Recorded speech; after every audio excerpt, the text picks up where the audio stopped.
звездная пыль на сапогах.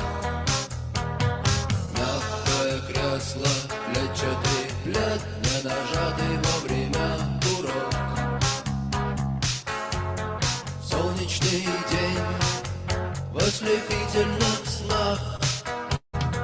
Группа крови на рукаве, мой порядковый номер на рукаве. Пожелай мне удачи в бою, пожелай мне не остаться в этой траве, не остаться в этой траве. Пожелай мне удачи, пожелай мне удачи.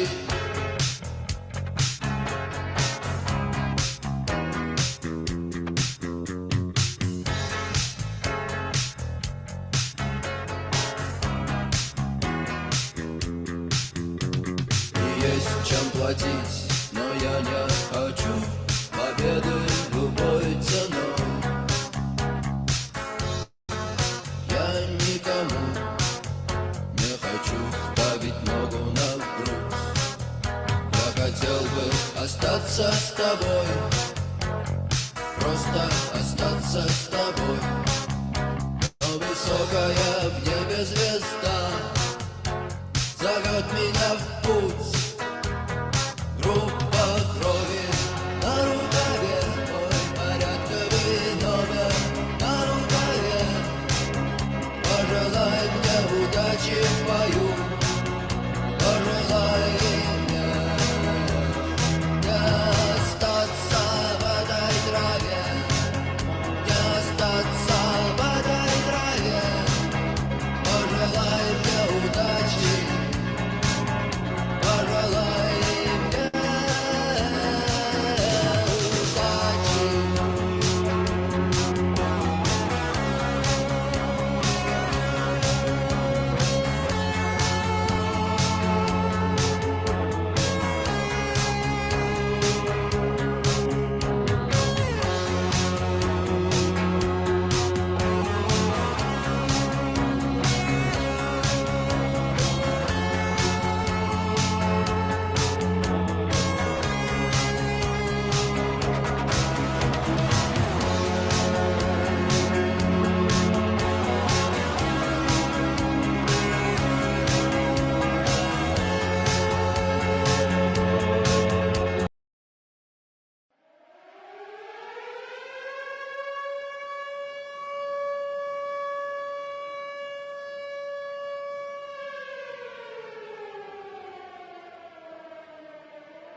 Not your ass! You will not laugh. You will not cry. You will learn by the numbers. I will teach you. Now get up! Good evening, friends. It's Friday, which means it's time once again for another exciting episode of Hobbservations on Roads to Liberty. Join us over at Roads, the number 2, liberty.com. Get yourself some freedom swag. Jump on into the chats, ask us your questions. Tonight, we are joined by the godfather of the goat meme, the sultan of the superfluous accent mark and umlaut. We have the rebel SMG from Rebels Raiders himself, sir. Hey, what's going on? That was an amazing intro, by the way. I always try to come up with something a little flourishy for the people who see us as worth their time to jump on in with us. So how are you doing this evening? Oh, you know, every day above ground's a good day. Hanging in there. Yes. Yeah, it's that bad, huh? No, that's just a phrase I use, you know. That was from Scarface. It was every day above ground's a good day, right? And then you stole that from like another Russian guy, I think. But the answer is I use that a lot. That's like my thing I've been saying since I was like in freaking grade school. I only say that because there's that meme floating around that's anytime you ask a white guy how he's doing and he says something like living the dream or it's okay or something like that. It's like, oh, that bad, huh? Yeah. Living the dream, huh, brother? Living the dream. Yeah. My wife divorced me and my children are unironically calling themselves Maoists. Living the dream. Yeah. God. There's a lot of that going around. I think it's contagious. I understand why it exists. I do, which we can dive into. Well, we can dive into a lot of things right now, but for the people out there who might not be familiar with you and your work, you used to be the social media guy for Kanai Pro Gear. Yes, sir. And Social media guy, somewhat product developer, pretty much the number one guy. So if anyone here's a Warhammer fan, I was the chapter master, and the Primarchs were pretty much gone all the time. So everyone's a Warhammer fan. You could use that as a good analogy. Okay, well, I know we have a few people that are into the 40K, so they'll get that reference even if I don't. So you were the social media guy for Kanai, and Yes, sir. They went under a little while ago. Can you get into why that happened? I mean, because Absolutely. Okay. Oh, sorry. Go ahead. I was going to say because it seemed like you guys had a pretty decent business model going. You obviously had the social media game locked down.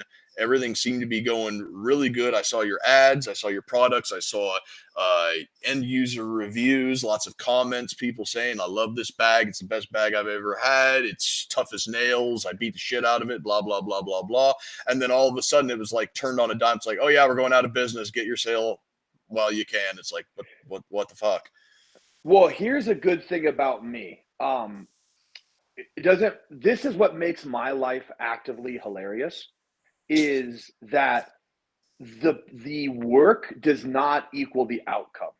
So all that, which just makes it really funny, because what I really am is essentially Will Ferrell and Step Brothers, except the reason why Will Ferrell is funny is because the character is pathetic, right? You're like, you don't really have anything going for him, right? I mean, that's why it's funny, because he's like 38 working at Petco. He has no education. He doesn't try hard. So that's what makes it funny, is because it's just over the top bad.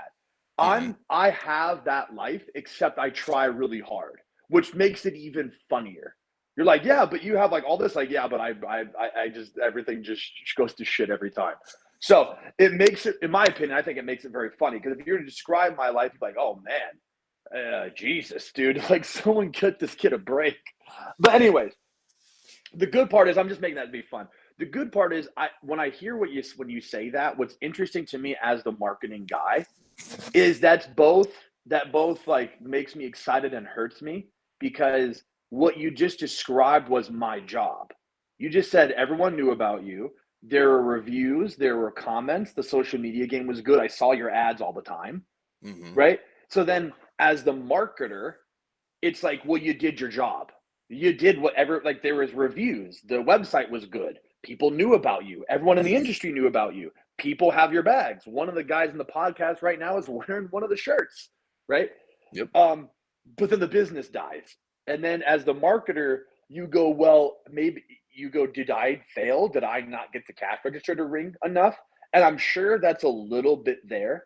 That's a little bit there where you could probably go, maybe my marketing style didn't sell the items at the higher price. You could probably go to that. But in reality, because I didn't own the company, so I can now do this, its upper management was just bad. End of story. That's it. And I can do that, right? Because they're the ones in charge. So they're if we made $100 million, they get all the money. And if it fails, they get all the blame. So eat it, right? It's their fault. Pure and simple. They're the ones. I didn't have any choice over any financial decisions. Like I said, I was the chapter master, or sometimes I like to use, I was the Tom Cruise. That, yes, Tom Cruise is Mission Impossible, but at the end of the day, it's still owned by Paramount, right? Right. And so, yeah, I could move. Maybe I could have done some things better, maybe a little bit. But I think my product marketing, as far as talking about the product and really growing, is a little limiting. I have to work on that myself. But at the end of the day, it was bad financial decisions. The upper management really didn't care about the industry writ large. They had completely different political alignment and goals. And I think it showed itself. And if you look at towards the end, when it got more tactical, that's when they gave me the brand, more or less, and just said, you know what, fine, you can just produce whatever you want because you just complain all the time. So you do it. And that's when you started seeing more tactical stuff happen. And that was well received, but it was just too little too late. And then the investors stopped caring, and that was it. So the answer really is, it didn't fail as much as it was just given up on. It was, could it have been more profitable? Yes. Did they want it to be more profitable? Yes. But in the end, really, I mean, they just stopped caring. They're just like, hey, it's been around for 6 years. We haven't made the profit we wanted to make, and we're done. I mean, for example, you could probably look at a product like the Celeritas, right? Which is pretty cool. It's actually, which I have right now for sale. It's actually really good. And when I have it in black and in green, good color. But then they made it in like blue and silver. And then we hired models to walk around Long Beach, take photos with it, because they kept wanting to be this overlander basic bitch brand. And I'm like, well, I guess they wanted that, but then my marketing was far more tactical, far more, irreverent, and far more like in the weeds of that. And I guess they just never caught on, or we never saw eye to eye, and they didn't care to it. And I never understood that, seeing how we released the brand with freaking James Yeager at SHOT Show, right? So I'm like, I mean, and rest in peace, James Yeager, when I mentioned someone's name like that. But I'm like, but we go to SHOT Show. Why, for example, they kept going to like REI and looking at bags at REI. And I'm like, we know our trade show is SHOT Show, right?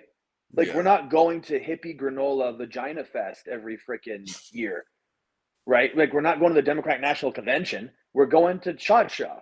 Right. Like, why are we at REI? Why? Like, for example, our Celeritas, which is a great bag. It's good for what it is. I was like, on our second version, we made it in blue and like silver. And I'm like, no, what this second version needs is a plate carrier attachment. And they like, no, well, make it blue and silver, right? And every day, I mean, I know people don't remember this, but there was actually a website called Kanai California, and then the Kanai model. Like, every day they try to separate tactical from it, which again is fine if you wanted to do that. But I'm like, well, then just stop, then just get rid of me. If you want to make it an overlander brand, and you want to make it where you can go eat granola and hang out with your Subaru Outback or whatever the hell it is you like do, and go to roller skating, whatever it is, right? That's fine. That's your own business. But then they were like, okay, but let's make a plate carrier. I'm like, it was all over the place. So I do, and I talk a little trash, because the last phone call I got kind of pissed me off. But so it's fine. And I have my own company now. So that's the point of having my own company, right? To quote, what was that quote from Billions? What's the point of having fuck you money if you can't say fuck you? Or is that Succession? I don't know. But point is, I have my own company now. I have all the gear. I have all the stuff. I bought the assets myself. So, I can say whatever I want. And the answer is, why Kanai went under was really upper management. That's it.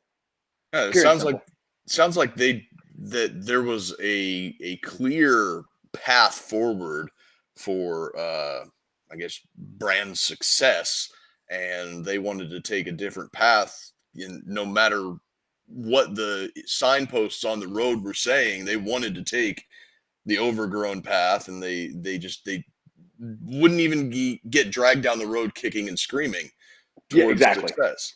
They wanted Pretty to much. be they wanted to be the Burning Man rather than the Knob Creek machine gun shoot. Yeah. I like my guy. I mean, I like them both. I'm in a good relationship with both. Like I said, the last phone call I didn't quite enjoy, but I'm in a good relationship with both of them. If honestly, if they just sat back and talked to me and said, okay, here's what we're going to do. The financial hole was getting harder, but again, maybe I could be wrong, but actually, to be honest, with what they did, like, for example, the factory owned a piece of the brand, and you never want to do that. You never want to do that. Do not have, because once that happens, guess what? Your dealer is now the retailer, and it doesn't fucking matter what they make. Yeah. Because whenever you have the factory on which is fine, you can go factory direct, but then the reason why I say, in my opinion, you want to, unless you are like, I'll bring them up, but if you're the Lucas Bakken and you're the one in charge of the factory, and you're in charge of both the brand vision and the factory, then you're good. Then you can do that, right? Because you can walk into the sewing room and say, no, I want this done. It's going to look like this, right? But if you're contracted with the factory, and you have to go to them for negotiations on price of product, don't have them own a piece of the company, because then we all know what happens. What happens when the Legions come in and they were wrong, which they did. They sent us the old version, sent the new one. What happened? What they tell us?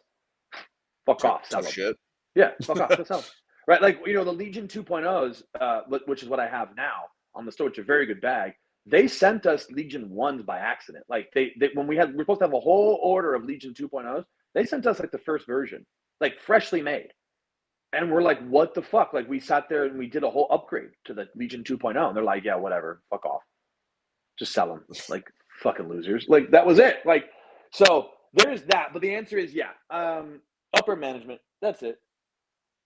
And I get it. They didn't like the industry. They didn't like the brand. I get it. I understand. That's fine. Hey, it's your own thing. Yeah. Wow. Yeah. I now that you mention it, I didn't put the pieces together, but I did notice now that you mention it, the hard shift that you were talking about from just your everyday bag to more of the tactical marketing. And I chalked that up to, the market being what it is, guys who are into this sort of, the goonosphere, as Ben likes to call it. We spend we spend a lot of money on sometimes dumb shit. And not saying that the bags were dumb or anything, but it's like if you go into that market hard, then you are going to make some money if you're willing to tread into that territory. And people will buy a product because of a meme. Yeah, and the hard part is really, at least from the marketing perspective, and I run into it right now, is the tactical market. I say tactical because I think Goon's like kind of a separate piece, because I am in a weird spot even with Rebels Raiders, because I'm like in it but out of it kind of, right? Mm-hmm.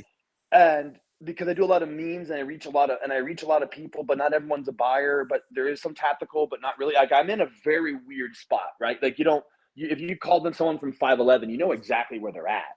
Rebels, Right. Raiders, and Kanai, which I'm going to say, I didn't, when I bought all the stuff, because I YOLO'd my life savings, I bought the inventory and the social media and some marketing assets, but the only thing they wouldn't sell me was the name. And I got really pissed at that because it would have been far easier just to hit it up again and go, oh, Kanai's back, I own it now. But they wouldn't do that. So I had to do the Rebels, Raiders, which is technically not a rebrand. It's its own separate company, but it's a rebrand as far as the customer is concerned. Because it's just like, oh, it's the same guy that I talked to selling the same gear off the same spot, except he owns it now, but it's not called that. Like, it's kind of weird. It's like if I bought Nike, but then I could call it Nike, I had to call it Nikem. You're like, okay, I guess it's weird. You have to change everything, but it's the same shoe, but it's a different name on it. Okay.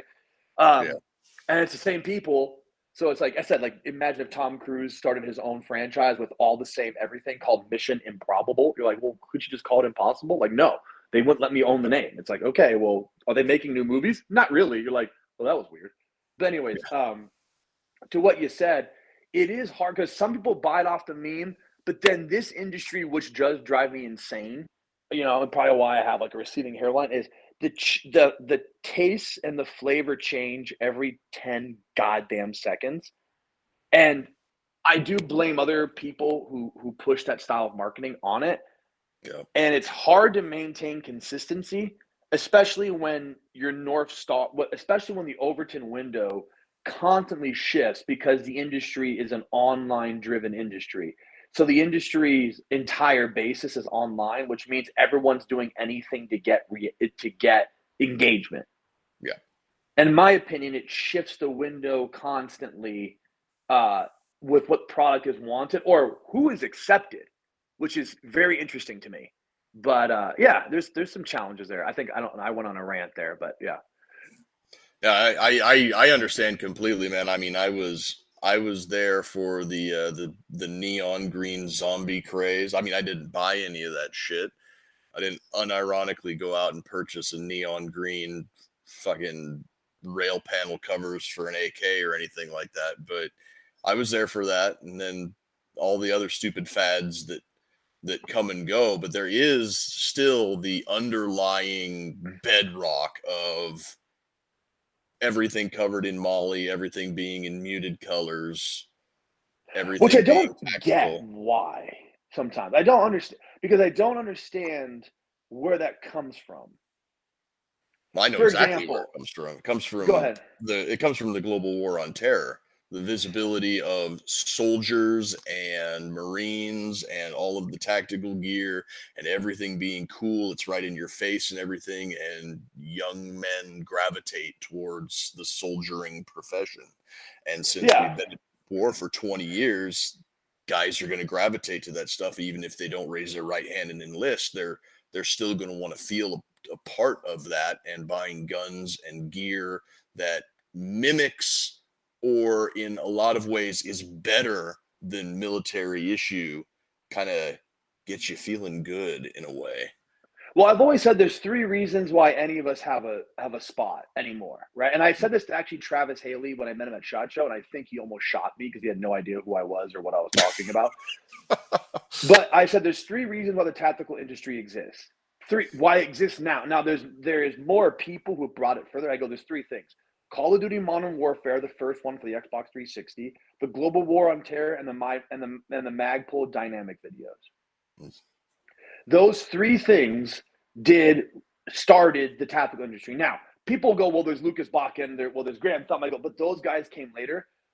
Which you said the Global War on Terror. I go, those three things did something. One, you had the Global War on Terror was what you just said, right? Night vision, soldiers, gear, people, and on top of which the Global War on Terror was a particularly lopsided one, right? That politically, I don't think we did great, but tactically we dominated, right? Oh, yeah. That's where I think a lot of these boog fantasies come from, is that we've only seen Americans at least tactically win, right?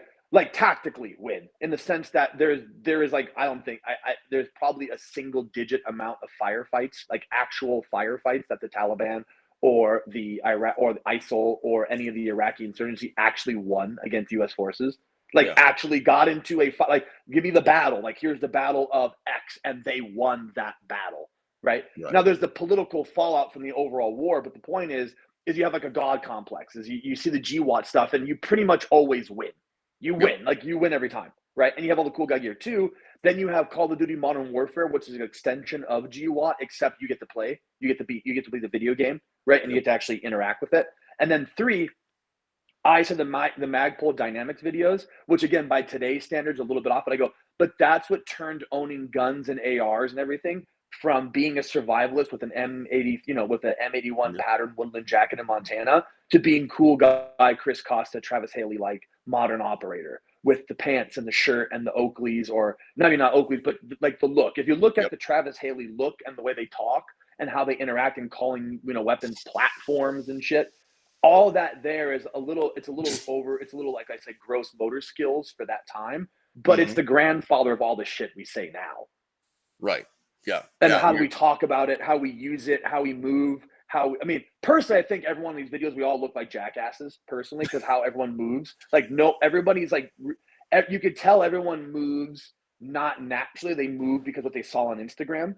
And I think we look stupid because we look like robots. Like, I know people go, well, it's efficient. I go, okay, great. It is efficient. I'm just saying, you can tell. It's kind of like when we go into a major city and all these women and you go, oh, I didn't realize everyone was Kim Kardashian.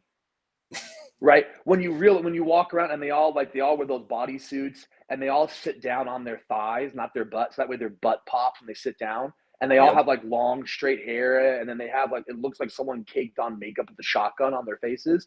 And you're like, well, really, I could just pick one of you because it's all the same. That's how we all kind of look now. We all kind of look like flannel wearing, tight, skinny jeans, like dorks, in my opinion. But that's a whole different story, right? I saw that when I went to the influencer meet. I was like, hey, look at this. For a bunch of like people who really are about like being different, everyone sure here looks the same. Interesting. But anyways, I agree with the GWAT piece. My piece about it was, well, how much of that applies to a civilian? Right? Because when I hear, which I'll say it out loud, is everyone talks in the context of like the Civil War and fighting back against tyrannical forces. I go, okay, cool. I get that. Hey, I'm on board. He goes, but you know what you probably shouldn't do is get all full Lucas and go head to head with the 1st Marine Division. Because that's how you get smoked, right? Yeah. Right. And I go, well, what's funny is actually the ones that I follow a lot, Red Beard Tactical, like he talked about that. He's like, I don't know what you guys keep showing when you guys talk about guerrilla warfare and you guys keep showing Delta Force raids. That's not guerrilla warfare. Guerrilla warfare is bribing the local officials, right? Guerrilla Mhm. warfare is using your, I won't say it. I'm not going to say it out loud, but my entire point is guerrilla warfare is not speed timer drills and then you get to post for a bunch of likes on, well, you probably do get to post for a bunch of likes on Instagram, but it's not clear engagements with suppressive fire and maneuver. No. Guerrilla warfare is a lot more like, Molotov cocktails through windows Yeah. of, Yeah. of Yeah. And people's houses. right. Yeah. Guerrilla warfare isn't, full multicam head to toe in a plate carrier and a fast helmet kicking indoors with 6 of your buddies and smoke checking, the feds or whatever. Guerrilla warfare is, like you said, it's bribery, it's IEDs, it's disappearing into a crowd. It's Right. all of the it's all of the things that the people that we've been told are the bad guys for the last 25 years do. And that is what I think that a large part of the appeal in the modern day tactical market is the culture that we have in America with our pop culture, our movies and our television shows. We lionize the underdog. And while a lot of these people with Civil War II or New Revolution or guerrilla warfare fantasies may or may not want to admit it, they definitely won't say that they are on the same side as somebody like the Taliban, but in that sort of scenario, you essentially are the Taliban. You are the Viet Cong. You're not Delta. Delta's coming for you, in Right. essence. And that's they know it in the back of their mind. You do see a lot more spicy memes about the tannerite stuffed dog in the foyer of the house or whatever. But yeah, I don't even know where I was going with this point, but the global war on terror and the tactical really got the tactical market going.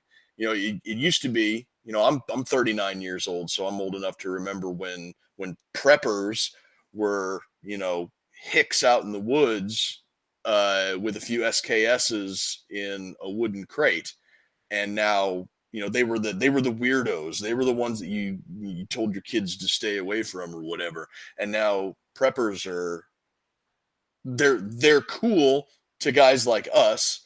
The media still wants to make them out to be nuts, but I think that in a lot of people's heads, they're figuring out that maybe these guys know something that we don't know, and we should probably try and get on their level a little bit.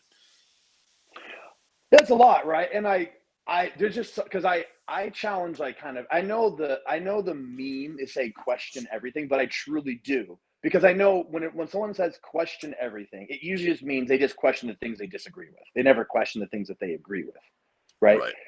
Because if you question the things you agree with on social media, you just get called a cock, right? So you go, but you do have to like you do. That's what I like to say. Like I like to break it down, and someone goes like when someone says what you just said about like a plate carrier, I go, yeah, if you want to do what you're talking about, I wouldn't recommend going toe to toe with whoever you're doing that to, because they have a ton of ammo and personnel and shit. So Hmm. I highly recommend not doing that because you know who else didn't do that and who else did. I mean, they did a few little skirmishes, but you know who didn't get into big firefights with the U.S. military was the Taliban because they knew how that ended, right? Right. And the Taliban found out the ultimate goal: just kind of wait till everybody leaves. Right. Don't yeah, harass some people, have some poor ambushes, do some crappy things, but you know what? Actually, kind of just wait until they're gone, and then you can claim victory and take their shit. It's Yeah. kind of all you have to do, right? And that's Yeah. what happened, right? They just said, well, yeah, you're too much to get into actual one-on-ones with, so let's Right. just wait.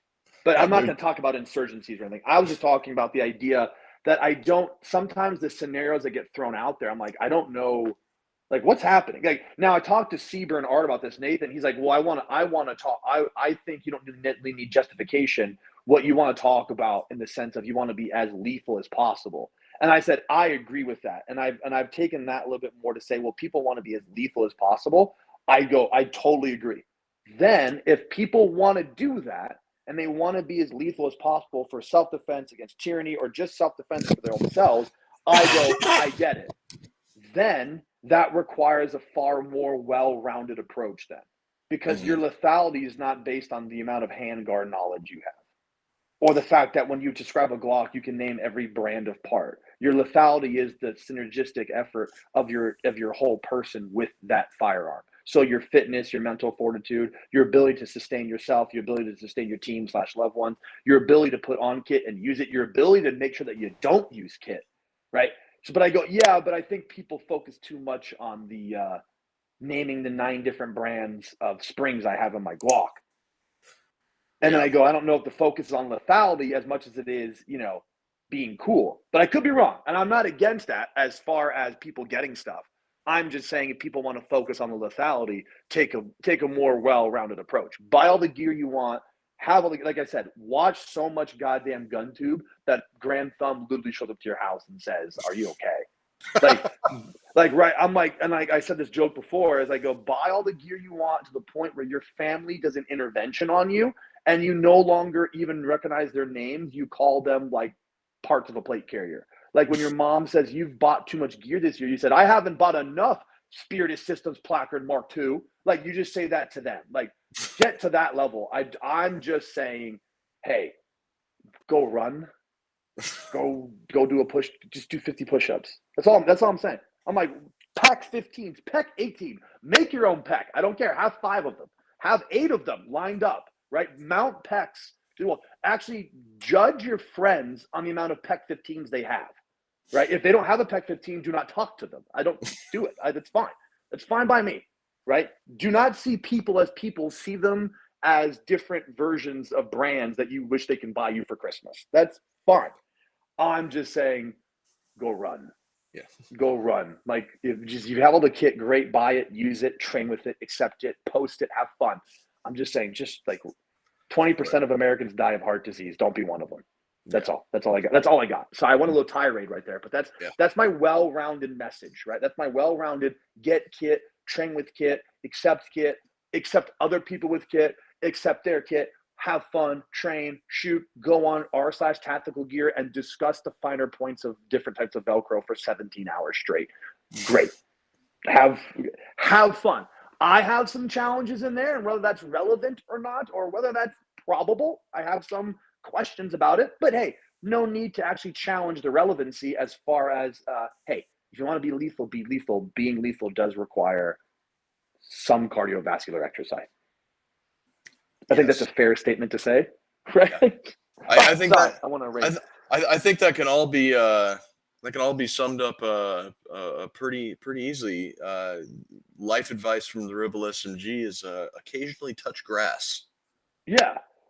You know what? I'm not a fan of nature. I'm not. I know everybody's Teddy K all the time, and everyone wants to go on these hikes. I despise hiking. I did enough of it in the Marine Corps. I don't want to do it anymore. I'm saying, yeah, you touch grass. I know that's the thing. Touch fake grass. Go on a track. Touch AstroTurf. But it's cool. I mean, I only go outside for like 3 things: to work out, or women who are way out of my league but know I have a little bit of money and want me to buy stuff for them. That's the only time I leave the house. So there you go. If that's what you want to do, I'm just saying yes. So touch grass, touch fake grass, touch VR grass. Just like start sweating a little bit. There you go. There you go. Fitness is the foundational block to anybody who wants to get into this particular space. You can have all of the cool guy shit in the world, but if you put it on and collapse under the weight of it because your heart exploded, then you're not going to do anybody any good, and you're just going to be a loot drop for the crackhead down the street with a broken beer bottle. And that's why I have the Minuteman fitness test. I mean, Richard, but I have it. It's at Rebels Raiders, and then I have it on Rebels Raiders gear, which is the old Kanai Pro gear account, but I changed it for the gear stuff. But point is, I have like 2 miles in 16 minutes, 50 push-ups, 50 sit-ups, 300-meter sprint in 69 seconds, and 10 pull-ups. Right? It's a mixture of the Army PFT and the LAPD fitness test. But the point is, you can know every single brand of handguard, barrel, and you could tell me, you could literally memorize all of the J situations decibel ratings. Mm-hmm. You can memorize all of them. Okay. That doesn't mean you know how to put on a plate carrier and get after it. Right. But anyone who can pass that Minuteman fitness test, anyone who can pass that, even if they know nothing about anything, I can get them to that level. Or at least I can get them to the level that they're good enough with knowledge to apply both the kit knowledge and to apply the physical ability to use it. Mm-hmm. But there's like, to make it short, is there's plenty of people who know everything about everything, who know the exact day Lucas Bakken was born down to the minute, right? And, Grand Thumb's underwear size. They know every bit of detail, but they cannot pass that fitness test. There's plenty of people like that. There's nobody who can pass that fitness test and not know how to efficiently run, who not at least learn or be able to run the kit efficiently. Yeah. Well, I'll confess right now that everything on that is absolutely doable. I could probably do all of it right now.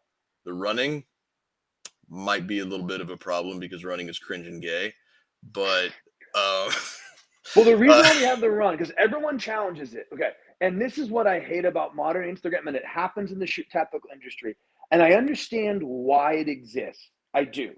Is this idea that standards, right, are bad. And I understand why, because once you meet a standard, it's hard for me to sell you on more shit. Yeah. Because if I keep telling you that the grass has to be greener, you're going to keep buying fertilizer. Right. Right. And then on top of which, it gets boring. And that's kind of why I think there's a lot of modern tactical goes, well, they look down on the military and say, well, you don't know how to shoot just because you're military. That's true. But what these institutions, what standards do is give you the benefit of the doubt. That way, if there is a normal, yes, of course, I keep bringing them up, but of course, dude, I was in the Marine Corps. I'm a shooter. I'm an okay shooter. Dude, Lucas Bakken can beat me any day of the fucking week. Okay, but as far as shooting goes, but I go, if you were to have a guy who goes, I'm two 18-year-old guys, and one guy goes, I was in the Marine Corps and I just got out of boot camp. One guy goes, I'm just a civilian, right? I'm not saying that because he's in the Marine Corps, it means he's a good shooter, or just because the guy's a civilian means he's a bad shooter. What I am saying, though, in that moment, you can give the benefit of the doubt, which is what institutional standards and training does. And you can say, well, I'm assuming the Marine guy at least knows how to shoot because he did have to go to boot camp. Right. And he had to learn at the rifle range. I did not say that he should be teaching anyone. I did not say that he's better than the civilian. And I did not say that the civilian is bad because he wasn't in the military. What I'm saying is institutions and standards, institutions that enforce standards, all they are is a benefit of the doubt. And I say this because I work in the medical field as a marketing director for an urgent care. And I say about the doctors, I said because I'm friends with a lot of lab coats, well, like one of them, but I don't really like the rest of them, the med coats as I call them, right? And I said, they go, well, I don't know why the customer's complaining. I went to med school, and I said, number one, you're a fucking physician's assistant. You're not even a doctor, so shut up. But number two, I said, the only thing that degree on the wall gives you is the benefit of the doubt, because doctors can be wrong, everyone can be wrong, but we said, well, you went to some place. I'm not saying that's right. I'm not saying there's not nuance. I'm not saying that schools now can be full of shit, and then that benefit of the doubt, which is what we consider the collapse of institutions, right? Is when the benefit of the doubt is no longer given. We go, we don't give a fuck where you're from because we don't trust where you're from. Totally get it. What I'm saying, I told the providers the same thing, not outside of tactical. I said, all that med school gives you is the benefit of the doubt. Is that I go, I don't know about this topic, or my knowledge is limited, or I'm in trouble. And I'm just going to trust that where you went is good enough for right now. So when that applies to fitness standards, what you just said, hey, that's doable. And I go, the reason why I created that is when you go, I've passed the Minuteman fitness test. The benefit of the doubt is you go, then yes, when at whatever physical scenario I get into, I should be okay. Yeah. Of course. Now people go, well, what about the 20-mile run? I go, yeah, okay, great. At this point, then you know what? You guys are all dumb for prepping for a civil war. You should be prepping for the rhino takeover when the rhinos rise up and take everybody over.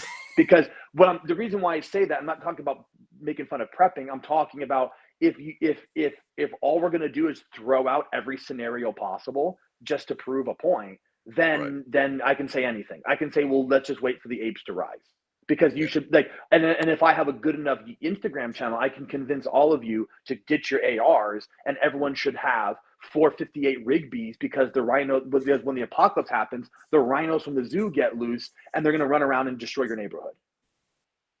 Right. Yeah. You cannot prepare for every single scenario. You have to take a look at your local area. And this is something that I go over with whenever we have a friend of the show, Mike Shelby, over at forwardobserver.com. Yeah. I know Mike. I see him on Twitter. Yeah. Yeah. He's a great guy. He's been on our show like, I don't know, 4 or 5 times or whatever. And when we have him on, we usually get some people down in the chat. They're like, well, I've got preps for everything from flood. I'm not seeing anything. Ben usually covers the chat if we get any good questions or anything like that. But yeah, he gets people down in the chat. They'll be like, I got preps for everything from flooding to hurricanes to a volcano. And it's like, well, where do you live? Oh, northern Arizona.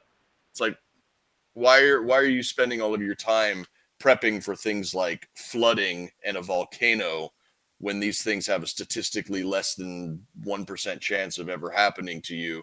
Why are you wasting your time on this when you could be doing your area study to get out there and find the real? Are you prepped for some kind of an incursion by a cartel coming up from Mexico to do something like that? Are you prepped for an avalanche to come down the mountain because you're in northern Arizona? The Rocky Mountains are right there. Like what are you actually doing, rather than just cool guy shit for unlikely scenarios?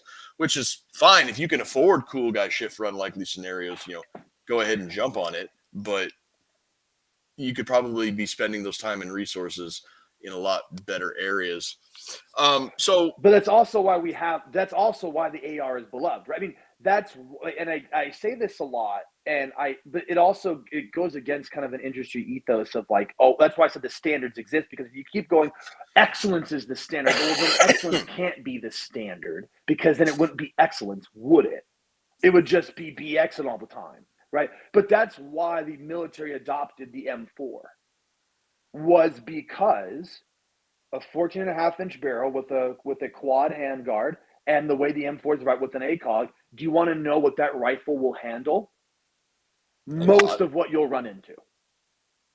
Yeah. Right? And there are people who said the M4 is not enough. Hey, I'm special operations and I do a lot of raids. I do a lot of direct action raids, so I need something with a shorter barrel. Okay, here's a shorter barrel.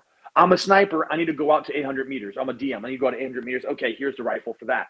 But the reason, that's what I talk about, I go, yeah, guys, I go, and I brought the reason why I bring the Minuteman fitness test. I go, of course, know that there's more things you can do. Of course, there's like better things. I go, but if you can run 2 miles in 16 minutes, do 50 push-ups, 50 sit-ups, 10 pull-ups, and 300-meter sprint in 69 seconds, right? Will you ever have to do those things? No, but those are basic standards of testing of strength and cardiovascular endurance.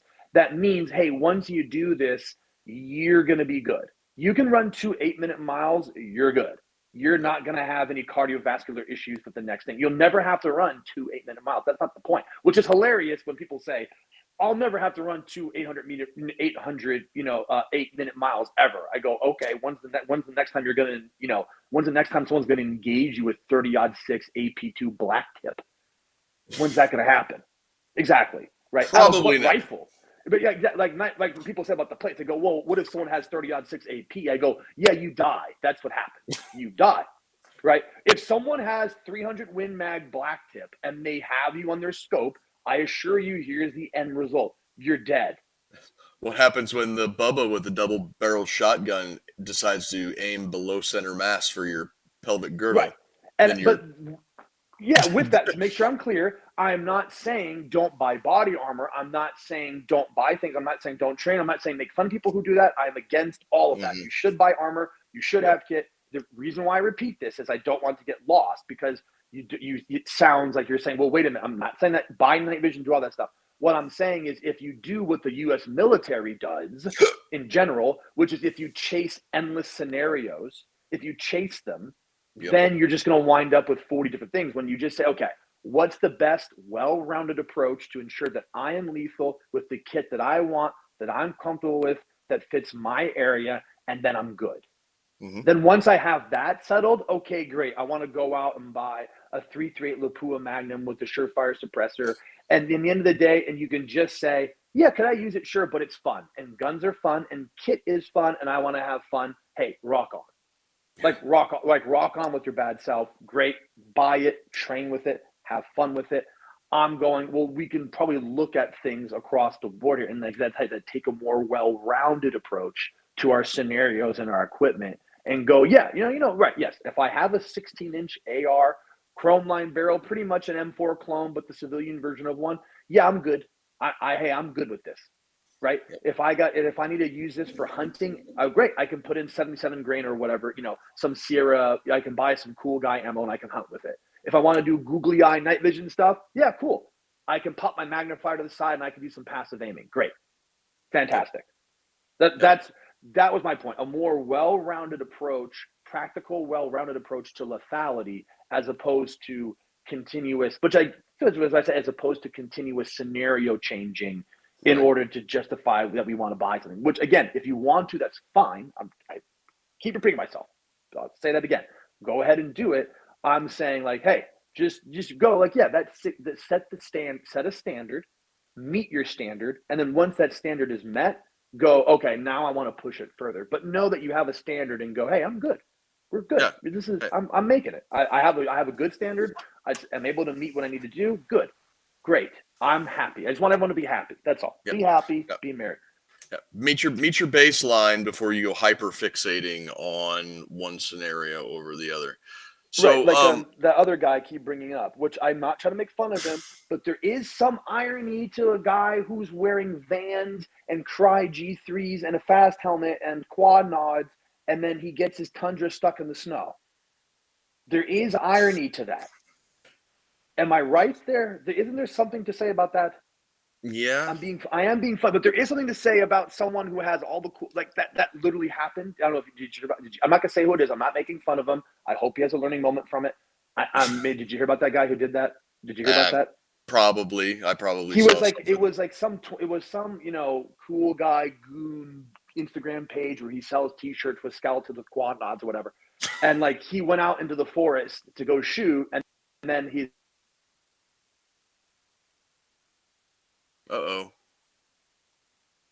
And then he got his internet connection goofed out. I'll hit on some of the YouTube comments. Oh, you're back. Okay. I was going to hit on some YouTube. Yeah, you're there. Do you hear us? Can you hear me? Yes. Yeah, we got you. Oh, sorry, my phone. I'm going to hit on some YouTube comments real quick though. While you're getting that fixed. Oh, he died again. Somebody commented on Hobbs saying he was in a global war on terror. They said, can we pause this real quick? I don't know. Someone's calling me. Can I pause this? Sure. We'll hit on something here. Yeah, go ahead. Hey, you broke it. Somebody commented Hobbs. Wait, can Hobbs you hear me? There in the global war on terror. He was also there for the boog. I seen it with my own eyes. So Hobbs, you've been outed. We also had, as far as spending money on kit, arm the homeless behind the Waffle House and 7-Elevens with high points. Valid expenditure right there. Right, and not a very deep one either. Yeah. Also, we have cardio as Hobbs' arch enemy, which you admitted to. Yeah, it is. Who said that one? I have a decent idea. You know who said it. My brother? Yeah. Yep. Also, we had, I cannot believe it took an extremely niche podcast rebel to hear, hey, probably set up a general purpose fighting rifle.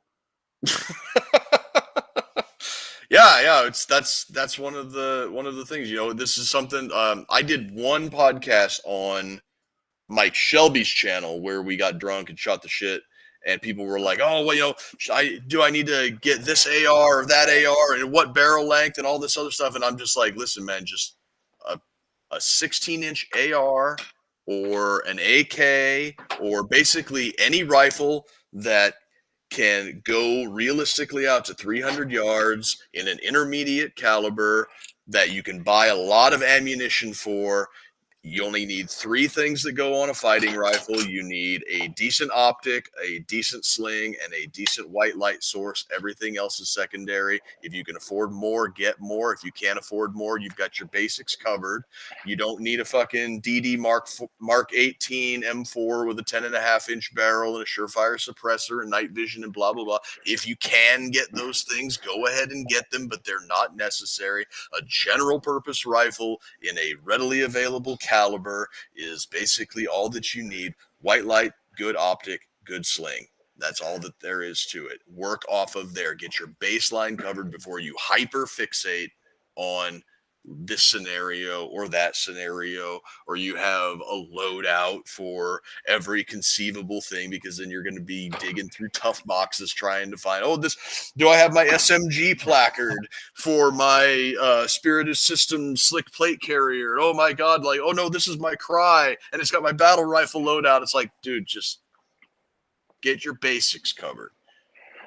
Unfortunately, somebody called and I got kicked out, but I heard that last part. And literally, dude, I could not agree more with you, because I've said that before. When someone says, what do I get? I go, yeah, build an M4 carbine, build an M4 from the military. But you can go on PSA and get what I built, like 5 of them by this point, where I build the PSA CHF 1 in 7 upper. And I say, go. And I use that kit to spec out a lower. The only thing I change on it is the Magpul CTR, because I think the stock's a little bit better.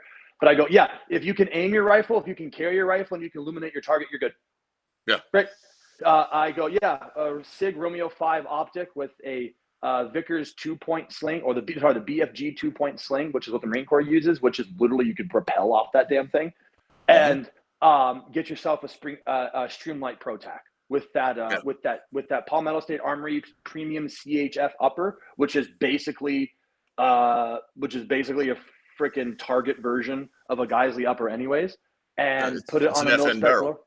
Yeah, it's literally an FN barrel with a free float handguard that's really good. I built like 5 of them at this point, and I give them to everyone. I said, yeah, put that Streamlight Pro Tac on there. Put that SIG Romeo 5. You want to get a magnifier, great, put it on there.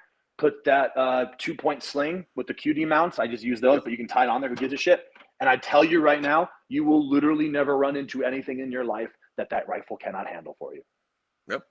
And except for these hyper fixated little niche things where you think you need something. No, it'll handle everything that you will realistically encounter good enough if you do your part.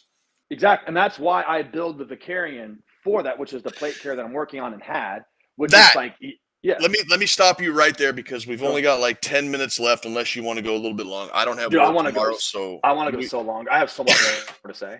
All right. So that was the one thing that I wanted to kind of get out of this weeds on the philosophy of use and the tactical feng shui and everything that we're getting into is I wanted to get back to the stuff that you were doing with Kanai, the stuff that you're doing now. I wanted to get into the actual stuff that you were selling and what is coming in the future. And one of the areas one of the things that I wanted to hit on was the ill-fated Vicarian plate carrier.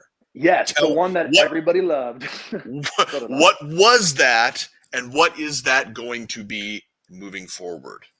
So the Vicarian plate carrier was me being exactly what I just said about everything. Sorry for everyone listening, I got cut off.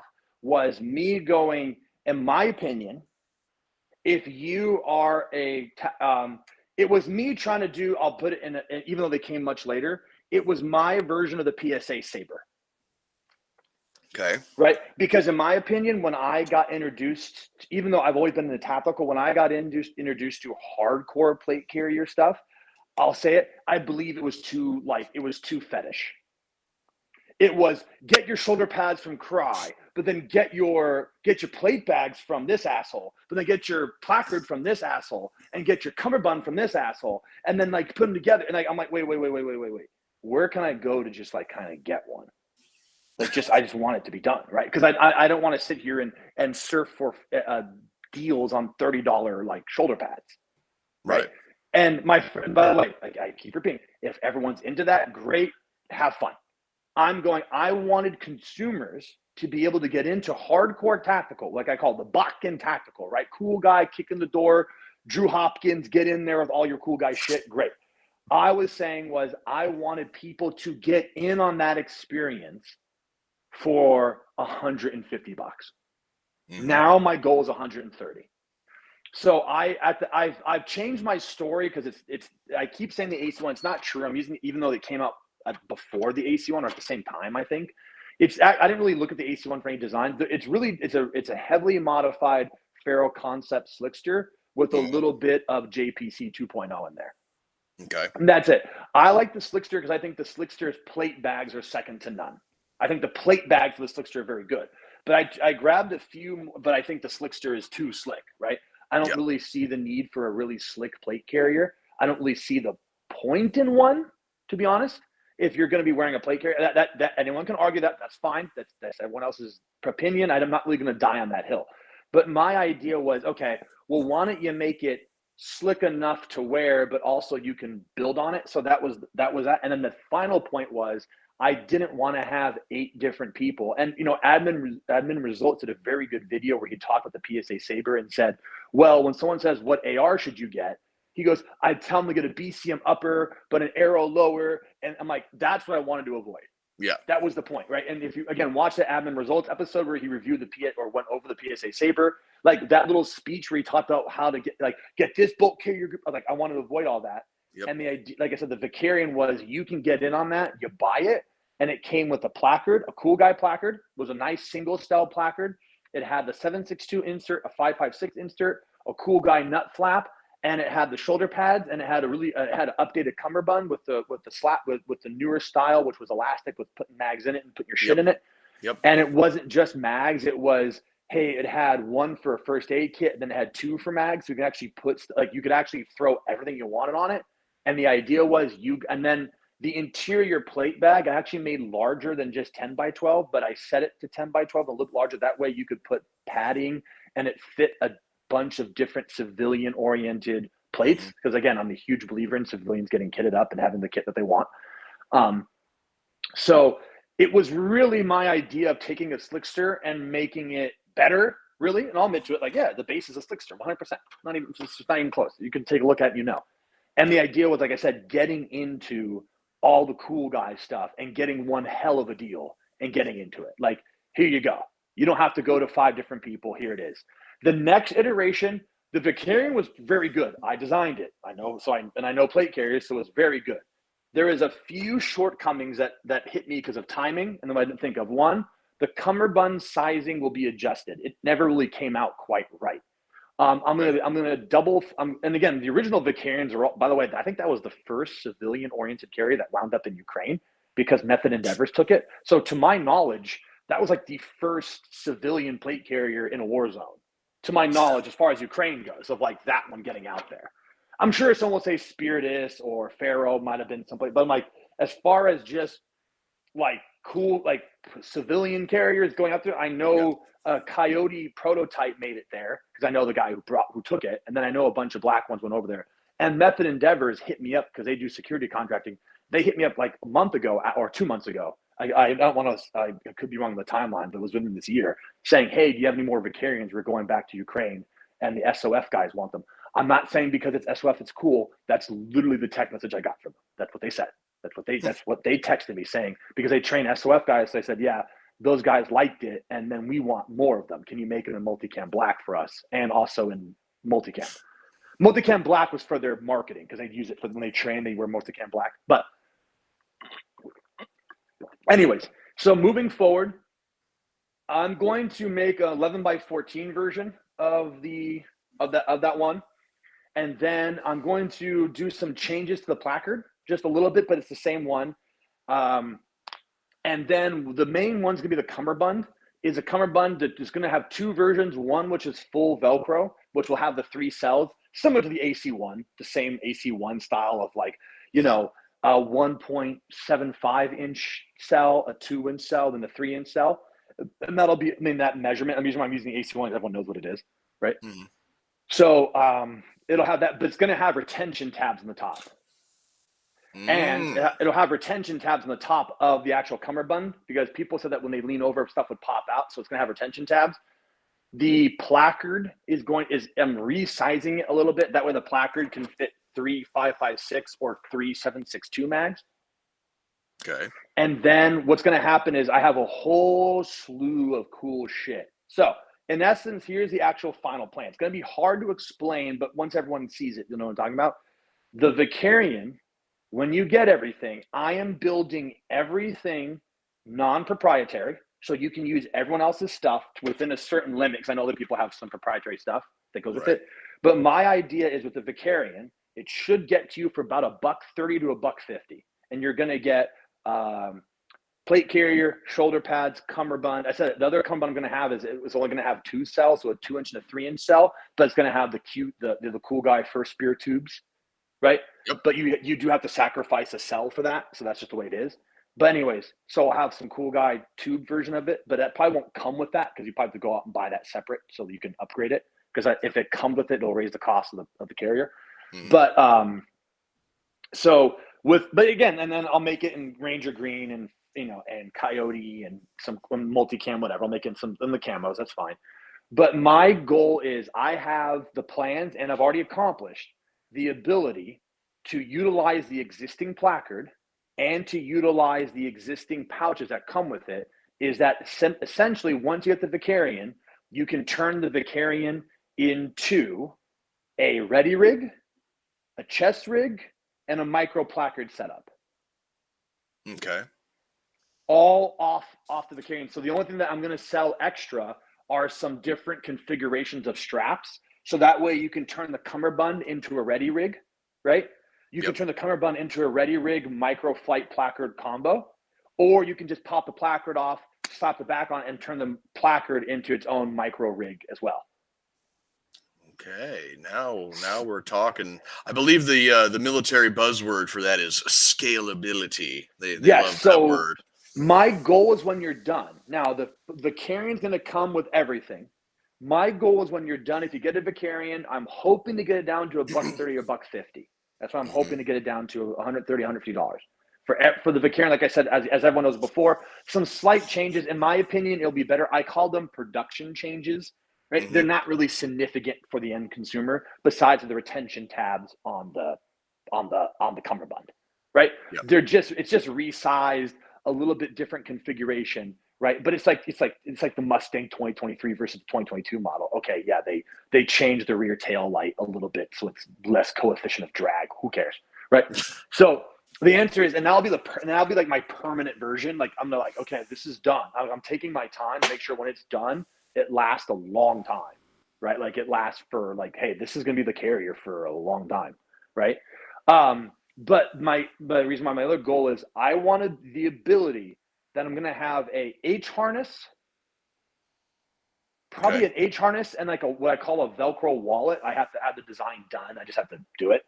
I want to see if I can get someone the plate carrier with everything, inserts, placard, and then I want to do the H harness. I want to do the fat strap, which is going to be actually for the nut pouch. I have that a convertible nut pouch configured. I want your ability to get a chest rig, a micro flight rig, a ready rig, and a convertible pouch kind of nut sack kind of thing. I want to get it all down under $200. It's very ambitious. And I don't make anything in China, for everyone who's saying it. I don't make anything in China. That's very ambitious. I don't make anything. Here's what I do. Here's the end result. I do make in Vietnam, and I always say because Vietnam is an official U.S. trade partner, and China hates when you work in Vietnam, so I'll work in Vietnam, right? They hate it. They absolutely despise it, so I'll work in Vietnam. Really, everyone goes, well, how do you accomplish that, right? Here's my goal. I just take less money. That's it. You personally. Whenever I make a decision on all margin, I just take less margin myself. That's it. Easy. It's not that. It's that is the answer is I don't cut corners. Even if you look at my bonfire t-shirts, I kept them all premium. I just simply take less money for myself. That's it. It's very admirable. That's a type of business ethic that you don't really see very often in the world. Well, now I make a lot of jokes. This has actually been a pretty serious one so far, and I actually want to go back to being funny because I'm much better there. But the idea behind the fact that I'm from Los Angeles, I'm from California, and I actually like the city of Los Angeles, contrary to most people in the industry, right? My dad was there in the riots, and he was there when that. Now I know by today's standards, it's kind of like, oh, that just happened, but he was there when he had to carry me as a baby, and he had to rush me out of the area because that area was on fire, literally, right? And when I think about that, I don't like, not sad or anything, but my dad was just like, hey, my dad was into guns and stuff, but all he had was like a Ithaca and a 1911. And my idea is, if I could go back and give my dad more, right? Am I going to want to go back and go, yeah, but I got everyone all this kit. But you know what? Did you make money? Yo, yeah, Rebel SMG, you made money, but I could have made more. If all these people were prepared, but if I just made more money off them, I would feel like, no, dude, the entire point of this is, I'm not saying I'm not going to make no money. I'm going to be clear here. It's why you start a business, is to make money, right? Right. But the idea that I'm going to try and put a paywall behind civilians' right to get kit, civilians' right to train with that kit and have access to it because I want to make an extra 10%. Fuck that. And I've proven it with my prices. And I put my money where my mouth is, because I literally YOLO'd my life savings. And right now I could charge way more. I'm charging $100 for a Legion right now. Dude, the comparable bag from 511 is $120. And I have it at $100. And I had it on sale throughout the entire freaking month for $85 while everyone was buying for Black Friday. Had it on sale for $65. It was $65. And the Legion and the Rush 511, who's a huge company, they had their bag for like $80 for Black Friday. I had it down to 65. I was like, no, I'm going to beat them because I want people to have kit. I said, I'm sacrificing more money, but I'm still making money. I'm not going to sit here and say like I'm like a charity case, but I'm going, yeah. But if all of a sudden someone says, hey, you got to, you could make 60% on this plate carrier, but now with all this stuff, you're only going to make 40. Okay, I'll make fucking 40. I'd much rather have people get the gear that they need than me get a little extra bucks in a bank account. Fuck that. Yeah, this strikes me as the same business model as PSA is going right now. It's they seem to want to get as much out of quality to as many people as they possibly can, and then turn around and immediately pump that profit. They want to invest it back into the company to come up with even more stuff, and that seems to be an excellent business model for them because they're moving product like nobody's business. They're firing up an ammunition company now in order to feed some of these new designs that they're coming out with. And the new designs are coming out because they have gone off a business model. It's like, okay, we're going to make budget ARs, and we're going to make a fucking lot of budget ARs, and we're going to have thin margins, but the margins will be there. Okay. And then once we get that done, now we're going to make some budget American AKs to go along with our ARs. Okay, we've rounded out our product line a little bit. Margins are still thin, but we're moving a lot of product, and the economy of scale dictates that we're going to start seeing even more profit. Now we're getting into things like the Dagger, the Jackal, some of the stuff that I saw that's going to be coming out at SHOT Show on a couple of channels that I saw pop up. They've got I guess you could call it a competitor or maybe an analog to the SIG 320. It's the chassis system pistol or whatever called the Switch.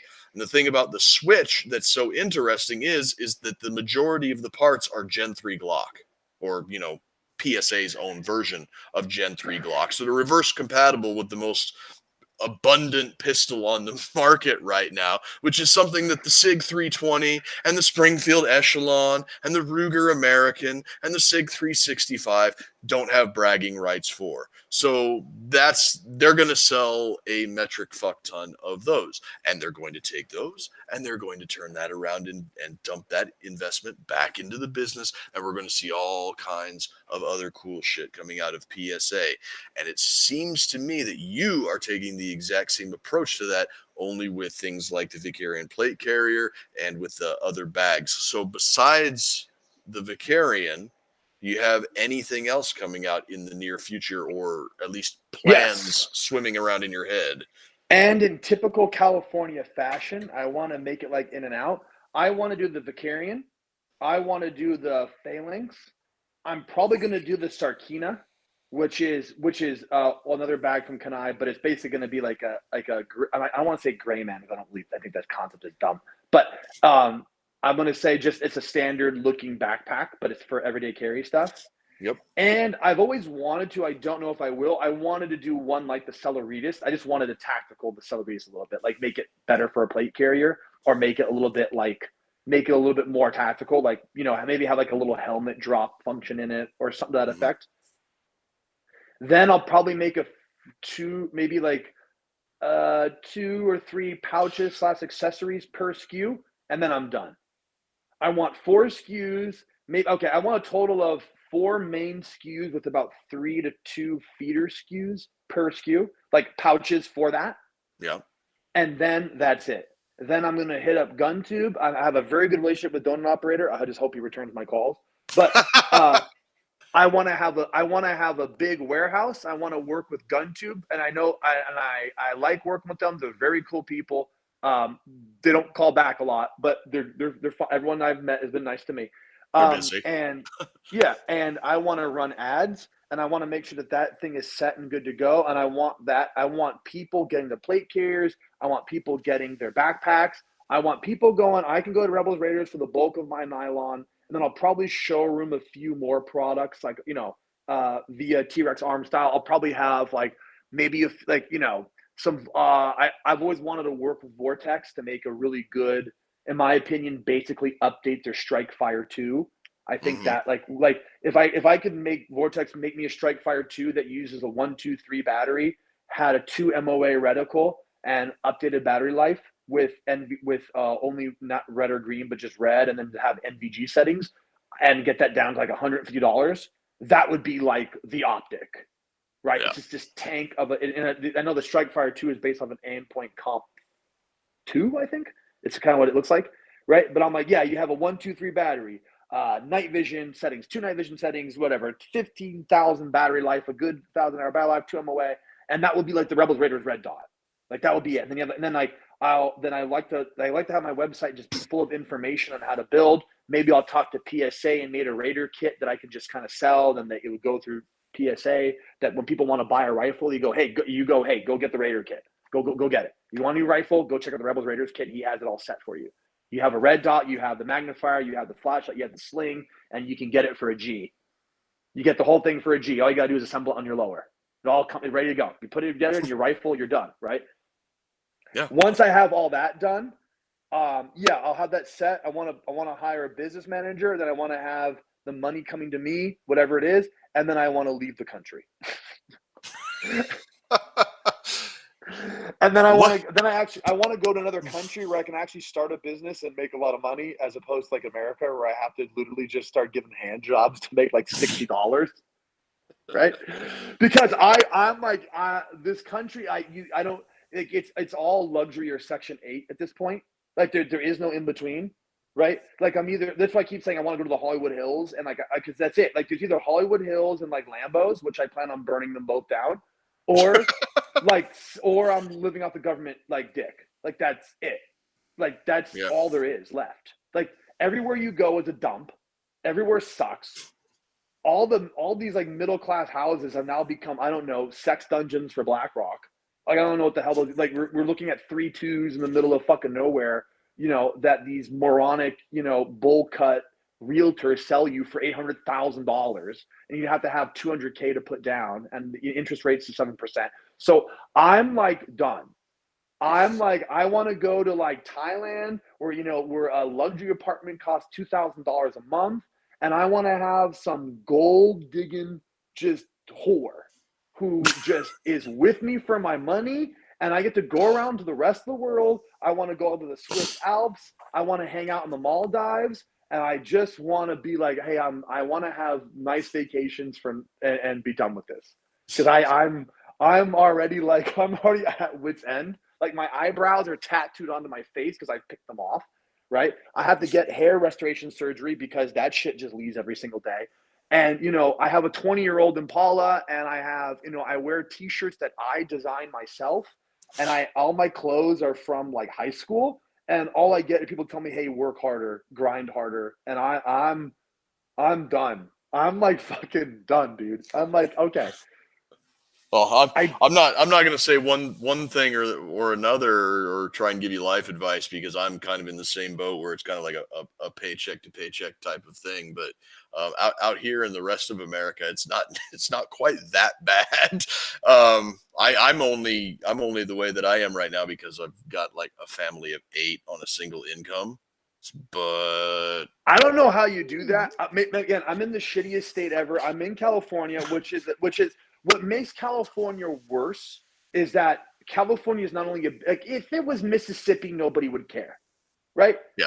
But the answer is California actually could literally bring the country into like what I can only assume is the golden age of America, right? The ability that we have here, and no one in the chat wants to hear that because they think of the politics. But I'm saying actually what California could offer, we could literally have nuclear powered desalination plants up and down the entire coastline, just pumping nothing but electricity and fresh water into the country, right? We actually have such amount of land and such an advantageous position that we could actually literally have good labor laws that actually allow people to work, and we could produce so much of our fucking other countries can land here, they can gamble here, we could tax foreign income, we could do VAT taxes on imports, like we could literally have the entire world as our bitch and run it through California if we actually had like coherent governance and not people who I only assume are from another planet. Like that's where they're from. They have been possessed by demons, because that is a thing. But the thing is, the demons aren't even cool demons like Doom demons. They're just lame demons who cry all the time and make shitty movies. Like they're not even fun demons that you get to kill in Doom, or like who want to take over the world. They're just weirdos who paint life towers rainbow colored and then they shit on the street. Like that's all that is. Yeah. So, anyways, my point is, I guess I'm sure the rest of the country is fine. I've been to San Antonio. I was not a fan of San Antonio. I think I've been to Dallas. That was okay. I do like Florida, but in all, I'm kind of done. I'm kind of like done with it. I'm just like, dude, I really just want a really, really hot, like Russian girlfriend who just takes my money and is okay with it. Like is okay with it, you know? Yeah. Like don't you guys want to go to Tokyo? I want to go to Tokyo because I don't want to just walk down the middle of the street and have someone like scream their opinion at me. I just want to go to like a place where I can like have like all beef and noodles, like beef and rice, and it's like cool. Yeah, I'm right there with you, man. That's why I avoid cities. They're not as bad. Okay, I like cities. They're not as bad as the news portrays. Like how you said, like, hey, America's not that bad. It's like it's not. I go to LA all the time. I like it. Guys, everyone listening, I go to Venice Beach. I have a wonderful time. I go to Santa Monica. Santa Monica does have some weird parts, I'll admit, but I have a great time when I go there. Now, I live south of LA, and I go into LA only when I have days off of work or when it's the weekday. So I kind of treat like a rich kid because I get to go in during like a Tuesday when there's no one around, so it's fun. But I go, guys, I go into the major LA all the time. It's not a war zone. It's fine. I go to the beach. I take my Vicarian on Venice Beach with my Marine Corps issued helmet, and I run down Venice Beach with plates on, right? Do you want to know what I get? I get German tourists who come up and take pictures with me. One time when I was running, some idiot yelled, "Oh my God, we're getting bombed." That was it. Literally every other interaction I've had with everyone in Los Angeles, they ask about the plate carrier. They look, the tourists love it. They say, oh, they because they see this big, because I'm like 6'6", so they see this big, tall, freaking, what's the guy's name? Dolph Lundgren looking motherfucker running down Venice Beach with body armor on, and they think it's hilarious. So they put the plate carrier on, they put my helmet on, they ask me questions. Everyone loves it. Like no one has said anything to me. Whenever LAPD pulls up, they pull up their car next to me and go, "What kind of plates you running?" I say level 4 ceramics. And they go, "What are those 10 pounds?" I go, "No, bitch, I'm not poor. This shit's like 6 pounds." And they laugh. Like no one has ever given me shit. Whenever I bring up guns to anyone in LA, anytime I bring up guns, do you want to know the universal question I get afterwards? Can you take me shooting? 100% of the time. 100% of the time. No one has ever been like, your guns are evil, cut off your cock, and come with me to San Francisco. Never has happened. Now I do have some like reservations, because sometimes when I train these people, when I take them, I go, oh, they're gonna get into guns. They actually do, but they still maintain their other bullshit. They don't like change. So sometimes I go back and forth on that. But like, there's probably like, I won't say hundreds, but there's probably a dozen people in LA right now who aren't voting pro-gun, but no longer vote and have ARs and are like really into Warhammer memes more than you should be for someone in LA because of me. That's all I'm saying. I have several friends who took down the Journey for Bernie posters and put up the Ultramarine poster and are a little bit too much into destroying the Xeno filth. Maybe I created another monster there. I don't know. But the answer is, like, I know you just said, wait a minute, I thought you said you were done with the country, but then you're like, you just said you liked it. What I'm done with is this wealth level. And I know it's a liberal point of view. I understand when I say this word, everyone thinks I'm going Ocasio-Cortez. I'm not. This is not a left or right issue. It's not. This is a real thing. I cannot take the level of wealth inequality. Everyone slow down.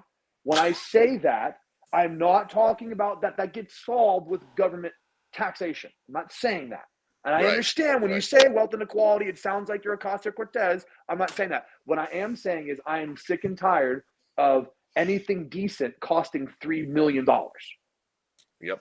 And I'm a conservative guy. Listen, I have a picture with me with Ben Shapiro, okay? Like, I can say that out loud where I go, guys, I'm not Ocasio-Cortez. I'm not saying the government. I'm not saying taxes. I'm not saying Green New Deal. I am saying, though, maybe a 3-2 in a city shouldn't cost $1.8 million. Yeah. Does that make me a communist to say that out loud, to go, wait a minute, guys, hey, these private corporations are kind of using our tax dollars to bail themselves out?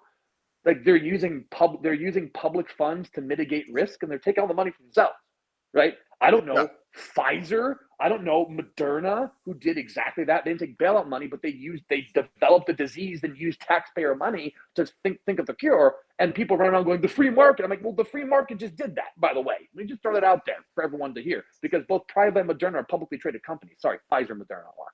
And I go, yeah, they're the ones who literally made the disease. By the way, we know that. It's not a conspiracy theory, but we know they did.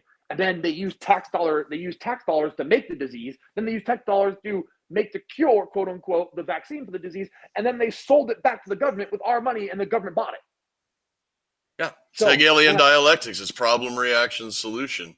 And they've insulated themselves since 1986 from all liability in the event that any of their products should end up hurting or killing a lot of people. When all that happens, now again, that's the free market, though, right? That's a private company, and because they're a private company, I have to jerk them off, right? I have to just take their cocks and drop in my hands. Right? I have to just take them and jerk them. I'm doing a little jerk off in the air right now, but that's cronyism. That's regulatory capture. That's about the exact opposite of the free market. Right, but call it the free market. Correct. But we don't really say anything about that, right? We kind of just go, oh, they're evil, except for the other companies that do the same thing, but they're not in my crosshairs, right? And then the left loves the Pfizer and Moderna, even though they're big pharma, right? They love them, right? Like they love those two only companies, right? They only love them, right? Or maybe when Sig Sauer releases a defaulty pistol and everyone jumps to the defense because gun companies never do anything wrong ever. Right? It's not like Sig Sauer selling a product and they don't really care about what happens to the customers because they'll just lie about it, right? No. It's a gun company. I can't question them because they always do everything right, always, all the time, right? Because they're a gun company, so I can't say anything bad against them because if I do, I'm a cock. I don't know. I see Sig catch a ton of shit but they have an outsized number of like defenders. Right, they do, and all gun companies will have their fanboys, but I think that nobody is harder on the gun industry than the gun industry consumers. We want perfection, and we rarely get it. And I mean, the amount of negative comments that you see underneath of it, just about any post, is going to outweigh the positive comments. I mean, you think so? I usually see it, yeah. Or okay, maybe not negative comments, but ones like Smith and Wesson recently came out with their response, their 9mm AR, and every single comment was like, "Who fucking cares? Another 9mm AR. Does it take Glock bags? Oh, it does. Still don't give a shit." You know, it's like just all of this stuff is like, why is it not in 10mm? Why is it not in 45? Why is it not, this? Why is it not that? And, that's all that you see. Please repeat that one more time. Repeat that exact phrase. Go ahead, say that one more time. Is it in Glock bags? Yes. Say that. Do that one more time. It was like, does it take Glock bags? Oh, it does. Still don't give a shit. Great. Okay. We're going to take that phrase. Okay. I love the tactical audience. I love the brothers. That is why I am making a plate carrier. And that is why I am giving that out for the people, because they deserve it. Again, you should have kit. You should train with kit. And we should have a culture accepting of the first two things I said.